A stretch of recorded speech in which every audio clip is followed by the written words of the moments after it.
Welcome to another edition of CyberSecurity Divas Leadership Moments with Lendrell Downs. Today's edition is brought to you by Fortify Experts, a cybersecurity search and consulting firm that helps companies build high-performing security and risk teams.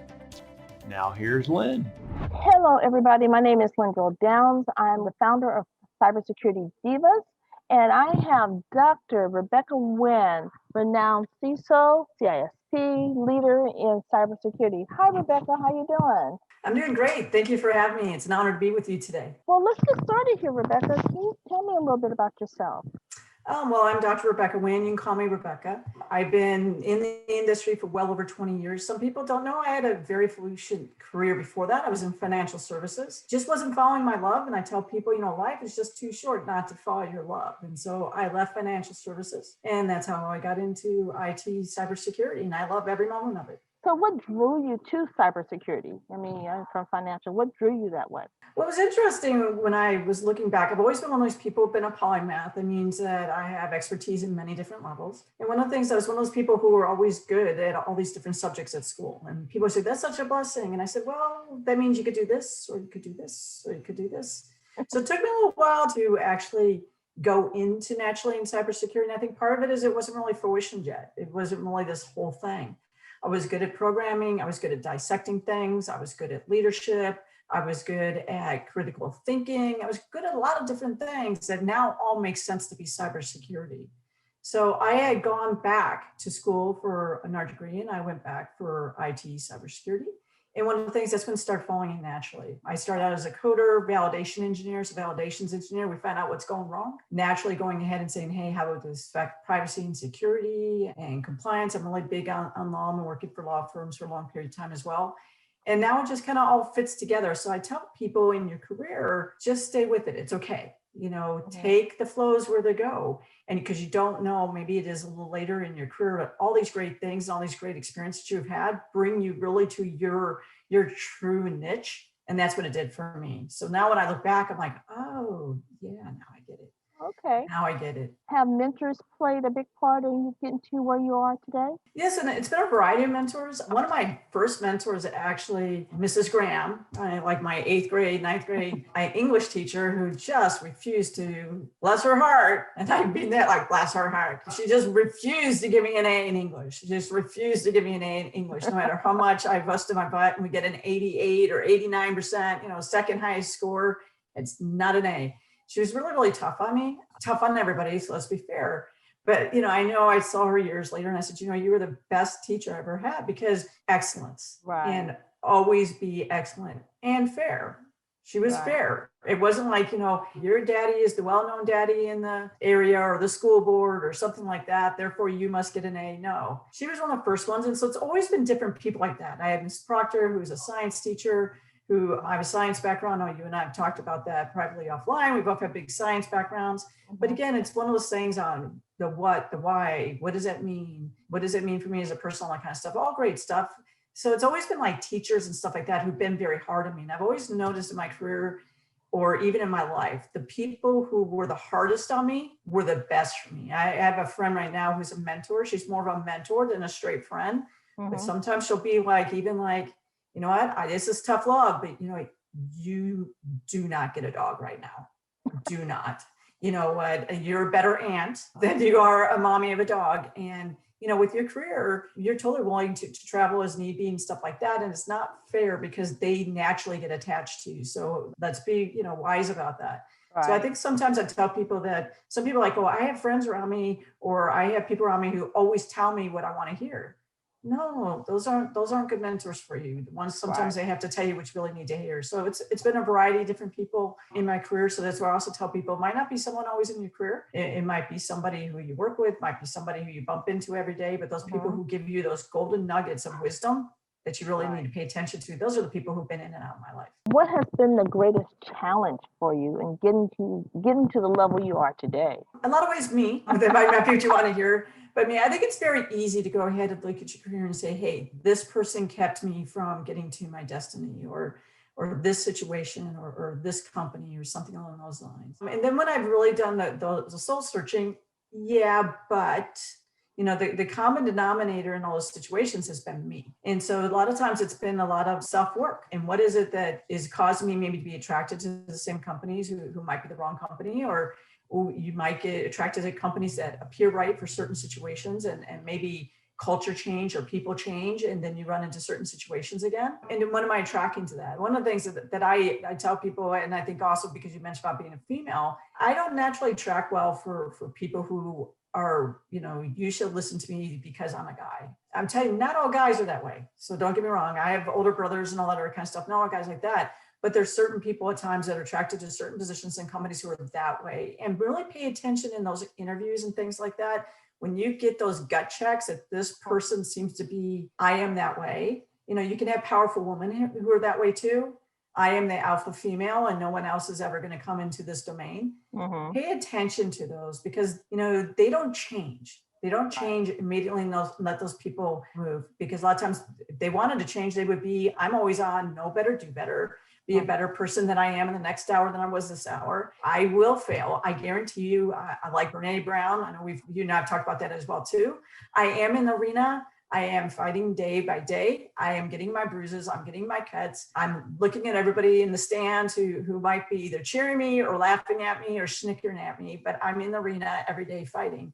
And I will be there the next day as well too. And people have to know when you do that, you get people who are going to be champions of you, and you get also people who are going to unfortunately be haters of you, but it's okay. Keep doing the right thing every single day. Keep getting up every single day. And one thing that I've noticed, this really has been more like the past 6 months and a year. I've had different people reach out to me on LinkedIn and said, I just want to let you know that you've encouraged me so much. And I'm like, what did I do? Because, at times I tell people I have the flattest forehead and nose because I do fail often, but I get back up. And they said, it's because I can look at you and I say, hey, look what she's done in spite of everything.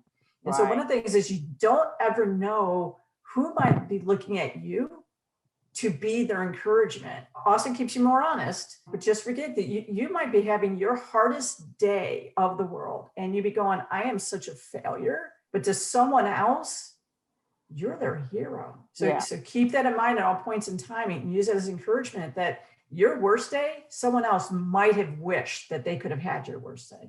What are some of the early career mistakes either you have made or you've seen in cybersecurity people make? Yeah, I think in me, it's not necessarily picking my battles wisely or picking the timing of those battles wisely. I'm a person who I very easily can see patterns. I very easily can go ahead and see when things aren't lining up with, rules, regulations, and things along those lines. And there's a smarter way to go about it and maybe not a smarter way to go about it. And so one of the things is to knowing the smarter way to go about it is you really have to take a moment and be able to read people, read intentions, look at patterns, look at way people and companies have handled stuff before. Look to see who has what protections around them. Not all companies, even though they say, hey, we have a beautiful culture and we want to change and we want to be a better company tomorrow. Yeah, but we've been doing it this way for 10, 15, 20 years. And maybe the people in those positions have been doing it for 10, 15, 20, or 25 years. And they don't want people to rock the boat. So I think if I could go back to myself, I would say, let's plan those challenges a little bit smarter. And then what is about that challenge that really is at the root cause that is bothering you? Right. And is that something that you want to be all in to try to be a transformer of that company to try and help them get to the next level of excellence? Not all companies want to go there, and not all things should you even try. And so I think you really need to check with yourself first and go, is this a deal breaker for me? Or do I need to maybe learn some skill sets to be able to go, hey, that part is what it is. It's not illegal. It's not anything along those lines, but how can I as a person go ahead and grow from this? What is it about this that's triggering some other events in me first? If I could go back, I would have maybe gone ahead and maybe gotten with some good mentors to walk through that first, see if that was something I wanted to be all in. And then if it was something I was going to be all in, what was the best way to partner with the company to do that? And again, when we're young and we're out of school, a lot of times we're all fight for causes all the time. We're not always wise about what causes are the ones that we should be all in and not all in. All of them made me grow as a person. So I don't regret anything. Mm-hmm. I tell you people, you should never look back for regrets. You should look back and with those lessons learned but I think if I could go back, some of those I might have I picked a little differently. And some of them I would have said, you know what, they're really not right. And I should have maybe gotten out of this company sooner, out of this situation sooner, be it personal or be it with the company. So that's one of the things I think that people should maybe some do. And I would tell people, look outside the situation you're at to get those words of wisdom. I think a lot of us have been into where we've looked at other, whether it's other family members or friends or people in the company with those words of wisdom. A lot of times they're too close to that situation. And sometimes it's better to look out. And one of the things is and I don't mind saying this, I have gone ahead and looked for a professional counselor before when I've been in situations. People who go, I haven't done that. You know what? Life will throw you a curveball at some point in time where, you will need to get with those people, and it's okay. But one of the things that was interesting is I kept looking at myself on, I'm so messed up, right? Everything about me is so messed up. And how do I change me? And how do I change me now? So I'm so messed up. And one of the things was the person went in and they said, well, I'm not saying that you don't have some stuff to work at, but you know what? It's not you. It is the people who are around you just are really not good people for you. And you keep trying to change yourself to be accepted by a bunch of people who you shouldn't be trying to get them to be accepted by you. And then, you need to get away from that group of people. And then you got to ask, why are you trying to get to a place to be of acceptance on people who they're not natural fit for you and you shouldn't be in there. And sometimes you need people to say, no, you know what? It really isn't you, it's them, and you need to get out of the situation. But then you need to do some analysis work on why are you trying to get accepted by these group of people. Right. You find that personally and you find that at work. People say work and life are separate. They're not. You spend over 2,000 hours, on the books for work. And then you spend a lot of time outside that on work as well too. And that does have an effect. Family has a work on business, and business has effect on family. And so you need to be wise on both of them. And I tell some people, I think I'm a little wiser now, that you can go ahead and when you have you could have a job that could offer you beaucoup bucks and everything like that, but really try and make sure that it fits, for your core values, because there's too many people there. They're not all going to change into your core values overnight, and probably don't want to. So one of the things is you really need to see if that company fits your core values. And if that's something that's not just this year, like, hey, these are our core values of this quarter, but is it something holistically has always been part of those core values and has a better chance to continue with the core values? Because that's the one thing is that people who are in the workforce today, generally the ones who hire for the workforce tomorrow. And so if you already see some warning signals when you're going in for those job interviews and all this stuff, kind of do a gut check. Because if you want to go ahead and see if you want to work in that company long-term, probably it's not going to be a long-term fit for you. One of you guys are probably going to have to give the gift of goodbye because it's not going to fit. So pay attention to that. I do get when people say, hey, I need this as a stepping stone, or I need this as maybe a 1 year or 18-month fit. But at least you can go with eyes wide open on what your true goals are. So I hope that answered your question. It's a little longer maybe than you wanted. But. No, it was perfect. You've been in security for a while. And from beginning to now, do you see any difference in the leadership in security?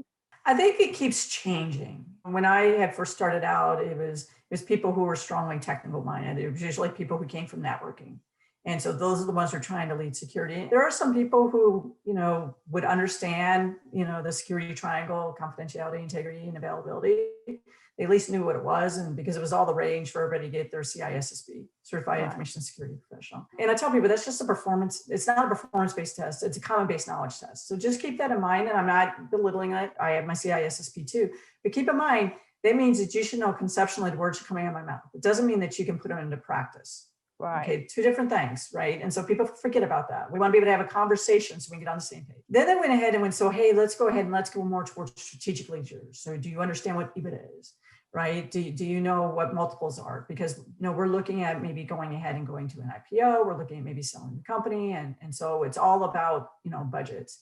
And so I saw people that way, so they didn't understand one word that came out of my mouth, nothing, right? That they just understood numbers.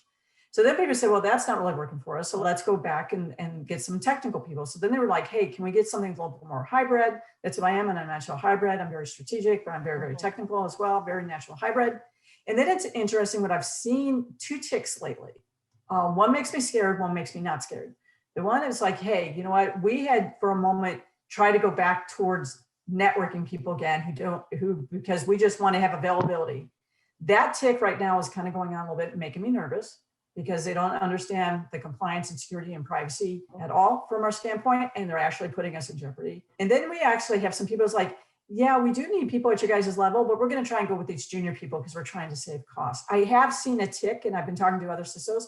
We have seen a tick that way as well too. Both of those I think are very dangerous ticks right now that are going on. We know security and privacy and compliance are very important, but how can we go ahead and do it at the minimalist, or how can we do it at low cost?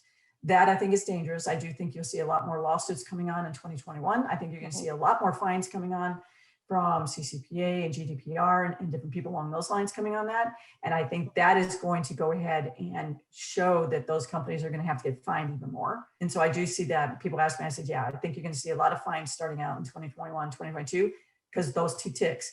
Guys, this isn't the area to save money. Let us help you run with the business and be smarter. Let us help you get security and compliance and privacy built in by design and by default. We can do that through AI, machine learning, a lot of smart things. Right. One of the reasons why you find us on the heel is we're on our heels because you literally bring us in on, hey, it's 5 o'clock and we need you to look at this code and everything else. We know we just told you about it, but it's going to go live in 15 minutes, whatever. We need to get up front. That's the reason. Right. We're not trying to be not doing our due diligence, but we're really brought so late to the party, and we're your safety pause, not a stop. But if you go forward, you can't pull it back. And we've seen that time and time again with all the latest breaches that have been out. I had 3 breaches pinged down my phone right before we get into this right now. And they're like, guess what? And every single one of them, you're probably affected. And again, it's always going to come by people not doing the right thing. What's your access controls? Who has access to what? Do you have credential embedded into your code with here's the codes? It keeps going back to those fundamentals, and those fundamentals haven't changed the last 20 and 30 years. It's just we have more opportunities for people to slop it about it because of more ways that we want to be getting things very quickly to market, which I totally understand. If data doesn't flow, none of us get paid, guys. I get that. I want my paycheck too. But we have to go ahead and make sure that we understand what's the risk that's inherent within that to go ahead and bring it to the public. And the public is tired of things coming to them. And then, by the way, you're breached again. I'm tired of it. And people are tired of it. And you're going to find more and more class action lawsuits and things like that coming. And I think we've already seen that. We've seen that tide. We've seen that tide start in 2020 and starting again in 2021. So that's what I see. I see them going back on, again, let's kind of put you guys back to the back burner again. And I've just seen that in the last 6 months. And I hope it's just a limp and it's not going to be what the full fruition is, because it's going to lead to a lot of problems, I think. I want to take you off topic a little bit. What was the last book you read? I was rereading Daring Greatly by Brene Brown. So that's the one that I just read. And before that, I went back and read one of the Net Force by Tom Clancy. I like those books. If you haven't read those books, Tom Clancy wrote where basically you chase cyber criminals and you actually put on this VR. And so, I be Mae West, Jane, if you wanted to, you could, you could be anything you wanted to by chasing the bad guys through cyber realm and actually rating them, their code and stuff like that. And so to give myself a break, I went back and was reading those. Oh, those are neat. I like that. Sounds good. I got to check that one out. Okay. And then I'm a Netflixer. I mean, I like to stream some videos and stuff like that. What was the last show you binge watched? Well, that would have been last night. And I was looking at Pink Collar Crimes, Marcia Clark. Okay. All right. Let's get back on topic. So this being a male dominant field, how did you maneuver through that? I don't know if it's because I was tomboy. I don't know if it's because I was science and mathematics. I was STEM anyway. So I've always find that I can actually talk to guys pretty easily. It's interesting. For a long time in my career, they're like, you're not technical at all. And I don't get that. Now it's like, you're more technical than I am. So I think one of the things is just, when you look at our field, you really talk with strong technical guys, be them in infrastructure, site reliability, networking. And one of the things is innately when you meet anybody, it's that you can go ahead and you can understand the words that are coming out of your mouth, that they see that you give them an opportunity to speak, that you try to understand their point of view. But the one thing that they usually can find out pretty quick with me is I can call them on their BS. Okay. Right? You're not going to pose me with lingo and I'm going to go, wait, that doesn't even make sense, guys, because if you're going to do it this way, you're really talking about you're doing split tunnel And that actually is these inherent problems. So you must be having a bandwidth issue. What's going on with your providers? What's going on here? And they're like, oh, oops. We can't try it, recon her. But I don't know if it's because it's a her or if it would be anybody actually in that position. So I don't want to come across saying that I would think that they would purposely try to go ahead and say it that way because it's me. It's probably because they're used to someone being in that position, not asking those questions. And that's what I get more often, is that people in your position didn't really take a moment to try to understand. The one thing I tell people I'm never patient about is we've been doing it this way for 5, 10, 15, 20 years. And one of the things I tell people is I get brought into companies to take them to the next level of excellence. That's when I come into a company, is things haven't been working. So why haven't they been working? I want you to come in and figure it out and then give recommendations on how we're going to get out of it. And then let's go ahead and make an action plan to go forward. And I'll be honest, in my career, sometimes you're like, now we want to go back to yesteryear. And I'm not about going back to yesteryear. The world doesn't go back to yesteryear. There's companies out there who said, we're going to go back and do business the way we completely did business before COVID-19. And I'm like, why would you ever want to do that? COVID-19 had a lot of great things, technology, to bring people forward to where we should have already been, right? That should have already been our business continuity plan already should have been that if we need to bring our whole workforce at home, or a good portion of it, we can do it regardless of what happens around the world. It shouldn't have been a COVID event. It should have been, that should have been part of our business continuity. So why would you want to go back to yesteryear? I don't want to work with a company who wants to go back to the good old days. I want to take good lessons and then how can we apply them to the future? And if there's something that's completely working, let's look at working, but let's look at how can it then be better and more fruition going forward. We should always be looking for process improvement. So that's, hopefully that answered the question, but those are the type of things that I take a look at. And then if you do run into those people and it ends up just being a gender thing or a race thing, or, hey, you're a blonde and I had an issue with blonde before, it's kind of like, well, I'm the new blonde. I'm not that old blonde, and because everybody brings their biases. People bring in their biases, not only from who has been in those positions before. And that's usually where I fight more, is it's not about me being a female. It's because the last CISO or the last head of security or we've had issues with all of them. Right. Well, I can't fix that. I wasn't there, guys. Right. Yeah. And so most of it's the baggage that someone else actually brings and is putting on you, and you don't even know what's there. So it's trying to get those conversations to see what's going on. And I do tell people, if you run into a company that you brought in and you're trying to take them to the future and they're being very mindful and listening to that, and then what is our role plan? And then they're being very honest. I've had some people who said, I totally hear you. I totally agree with you. We just don't have any bandwidth to do it.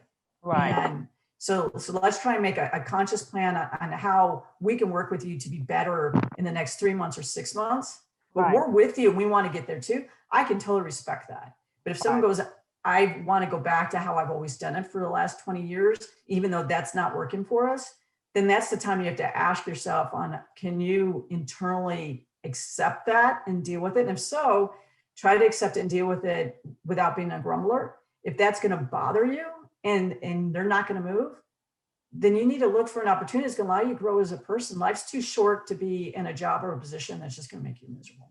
So what advice would you give somebody, mid-level cybersecurity person, to get to how to become a leader? So one thing I tell people is I would tell them never to have on their docket on my goal is to be a CISO.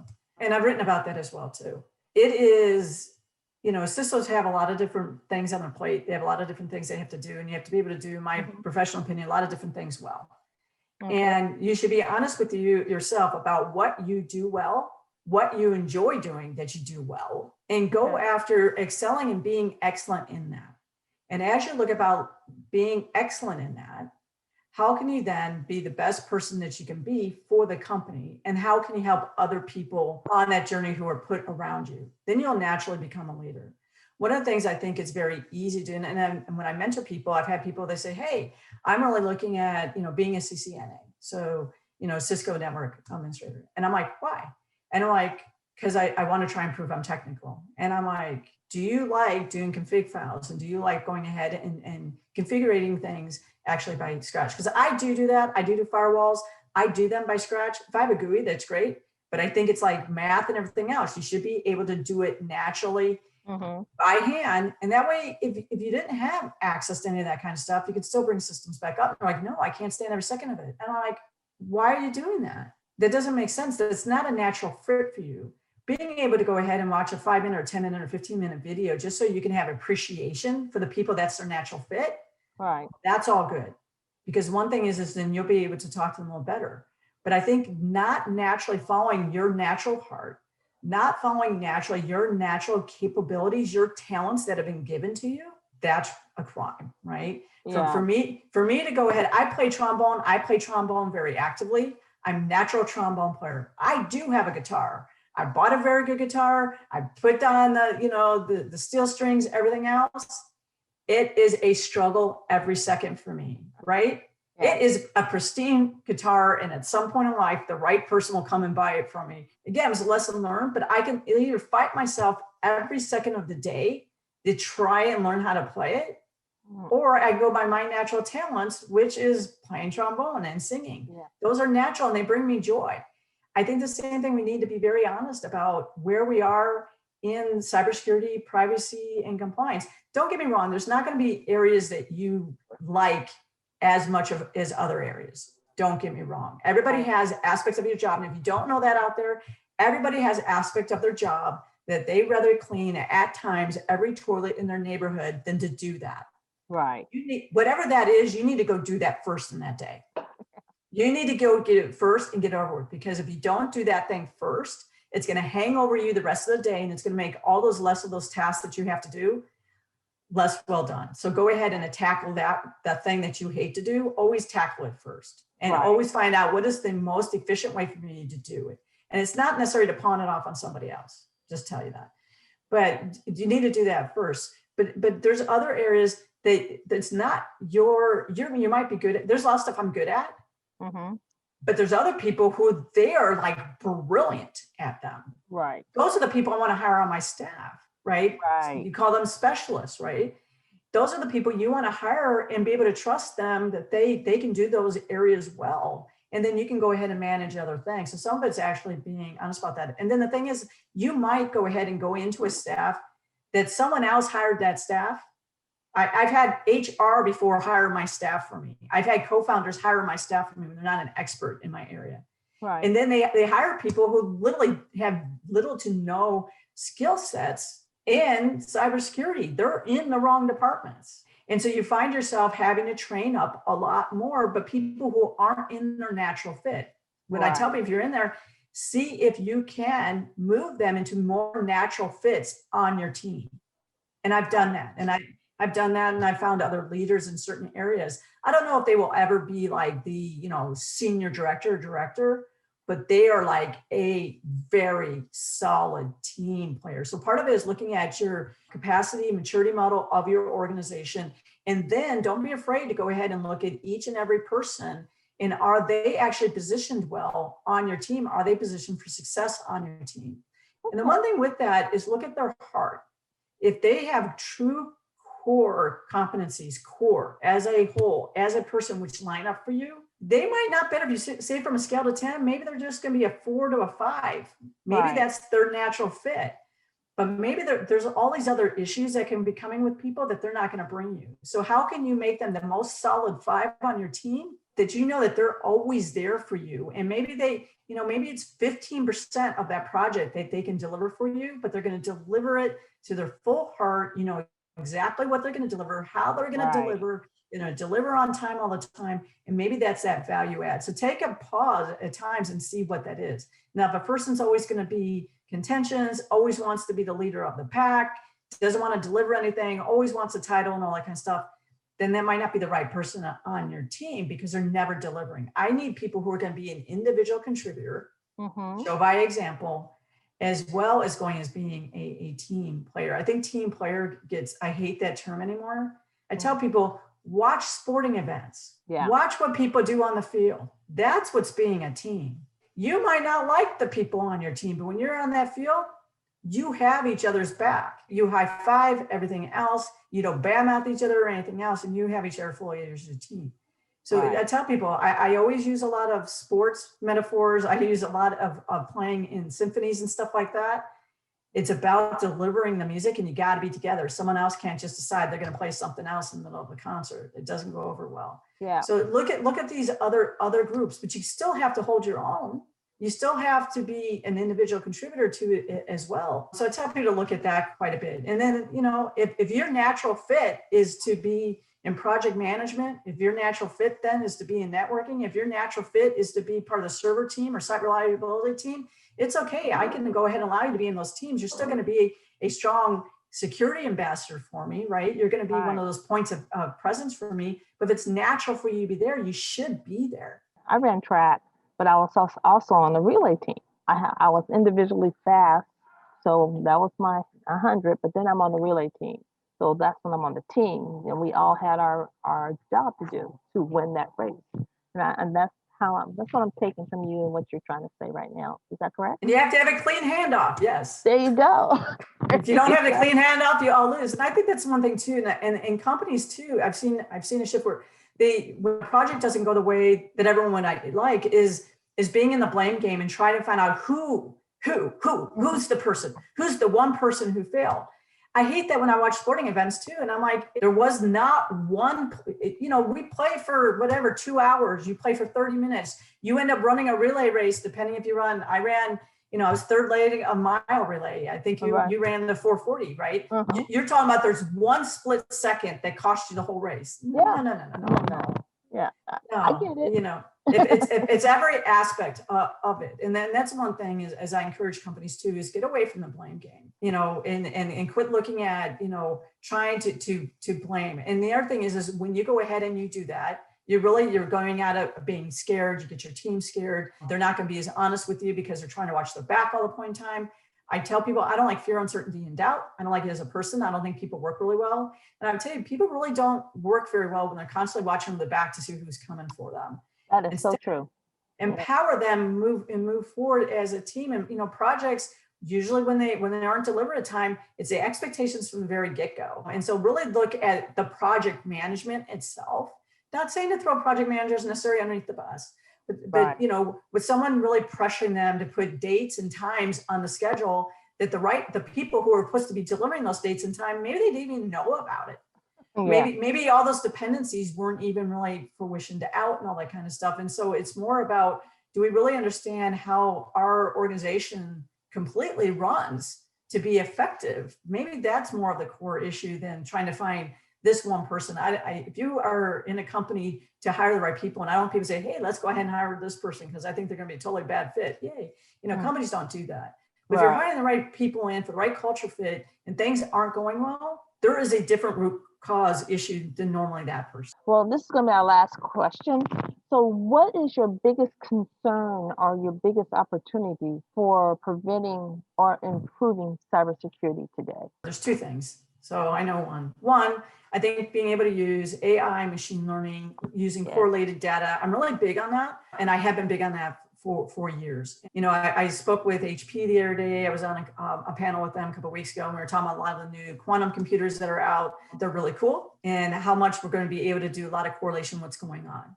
Again, what can be used for good can be used for evil. Luckily, they're not all over the place, but that's one thing I think that when we go ahead and we can look at these patterns, we've seen that as well as when we go ahead and see the most recent hacks. We've seen people going ahead and say the government sector and the private sector and the public sector need to be able to work very well together. So we can go ahead and see the patterns of the bad guys coming for us, and let's go ahead and we're all in a cyber war together. I think those conversations are the ones that work really well. I think also, as when I talk to key leaders, how key leaders to key leaders, how we have similar fears, but similar hopes and dreams. And the one thing is I'm out there always looking for my next level of opportunity. And I tell people, I think you should be looking for leaders like myself who want to come to the next level, that we want to train the next level people up, right? But we want to treat them up to be right well, be people of influence, excellence, and transformers in organizations, as well as running one with the business. And so I think that we have a great opportunity for us to have a really good next 5 years. I think 2020 was scary, but 2020 brought us a lot further along. And I'm looking forward for a really good 2021 to 2025. Well, Rebecca, I really appreciate you taking the time today for this interview. You're one of those women that are driven, inspirational, visionary, and has taken action in security. You are a cybersecurity diva and a trailblazer. So thank you very much. Do you have anything else you would like to say? No, thank you. It's an honor and pleasure to be here. And for all the women out there, keep doing the right thing every single day. Remember that you represent me, I represent you, and you represent us all. So let's keep doing the right thing. All right. Thank you so much.